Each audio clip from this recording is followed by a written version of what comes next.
Hello, I'm Dr. Kay Sweetser from San Diego State University, and I'm going to talk to you today about your research presentation for your graduate capstone project. So all year long, you have been working on your research project, and you have been going through all of the paces as a scholar to create ethical and scientific, rigorous knowledge.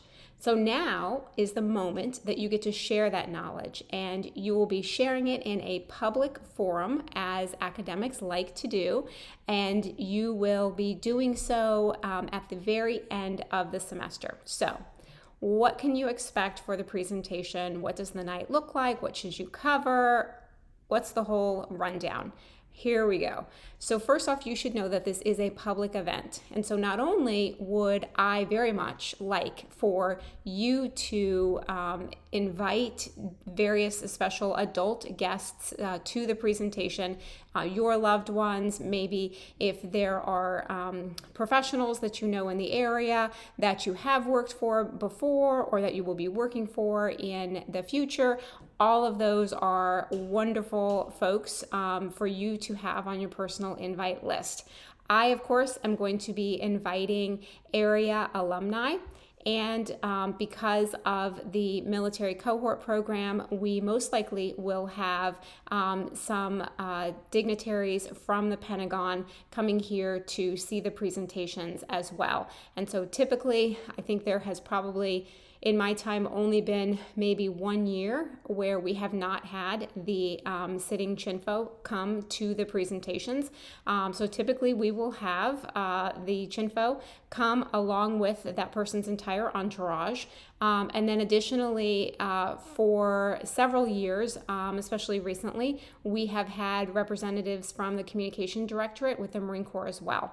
And so we'll have, say, a lieutenant colonel and all of the folks that kind of work this program there in the Communication Directorate tend to come to the presentation. Typically, there are around 100 people that are attending this presentation event. So as you can see, it is a pretty big deal, and you definitely want to be ready for it so that you are putting your best foot forward.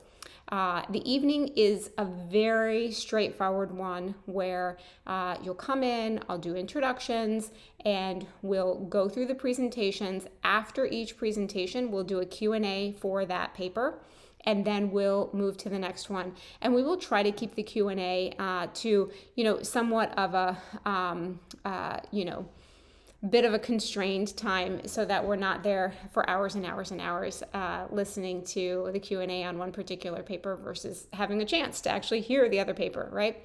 The question and answer is open to anyone in the audience, to include your guests, just the general folks who come. Of course, the dignitaries as well often feel compelled to ask a question too. So you can expect really any kind of gamut of questions in there. Some will be a little bit more practitioner oriented about how you would apply this in the fleet, and then others might be much more academic or about the method or the data analysis, etc. So really has been a mix of just about everything. I would like for everyone to dress in business attire, and so that means no denim at all. So make sure that you are dressed appropriately for the evening. So you'll be in business attire, no denim, not even dark denim, and then each group will present for 10 minutes, no more. If you have an 8-minute presentation, that's fine. If you have a 5-minute presentation, that's probably not enough, right? You're putting your entire research project in this time frame. So make sure you walk through it and, tell people what you did, tell people why you did things, walk through all of the thinking and the rationale as well as the results and then what it all means for your audience. Then it will be completely extemporaneous, and so you will not have any You will not have any visual aids at all. You will not be holding anything in your hands, etc. Everybody is expected to attend for the entirety of the class period, and folks are obviously expected to stay and to listen to other groups' presentations. So if someone is absent or late, etc., that will not impact your team, unless, of course, you actually missed your team's presentation, and then I'm sure your team will not be very happy with you. But grade-wise, the other people who all did what they were supposed to do will not be impacted. It would only impact the person who was late or the person who missed the presentation. So keep that in mind as far as the expectations for attendance of the evening. When you're going through your presentation, really start at the beginning. Tell us a little bit about this sort of, normative, big picture society issue state that we're in that drove you to be interested in this particular research topic. Make sure that you state the theory. Make sure you talk a little bit about the theory. And then you can go into the method, giving the details that you need to give in order for the study to make sense. And then you go into the results and then the discussion. It does not matter to me how you end up packaging your study together. So let's say you want to do hypothesis and then result and then discuss that and then start it all over again with a new hypothesis, a new result, and then a new discussion. Or you want to go through, here are all of our hypotheses, here are all our results, here's all the discussion. It is a little bit difficult to kind of keep in the mind of the listener if you just rattle off 10 hypotheses in a row. That doesn't mean a lot to us. And it's a little bit more helpful to the ear if you ask a question. We were interested in understanding whether X had an impact on Y, and then you go into the results. That tends to have a little bit of a better flow for a presentation. However, it is up to your team. Every single person in the team does need to talk during the presentation. Every single person during the team needs to somehow have their name said, whether it's somebody at the beginning introducing everybody or the first time that person speaks, saying his or her name or their name. Whatever the case is, every single person in the team has to talk. You do not have to talk for equal amounts of time. And you should keep in mind the audience here is a pretty good mix. There will be alumni there, and there will be hopefully some faculty as well, and folks who are in the know when it comes to how to do rigorous quality research. But then you're going to have people who maybe are prospective students or friends and family, people who do not have the background that you now have. And so they also need to be able to keep up with the study. So when you're talking about the various parts of your study, remember you're the one in control. You're the one who gets to pick what it is you say and what you say about each item.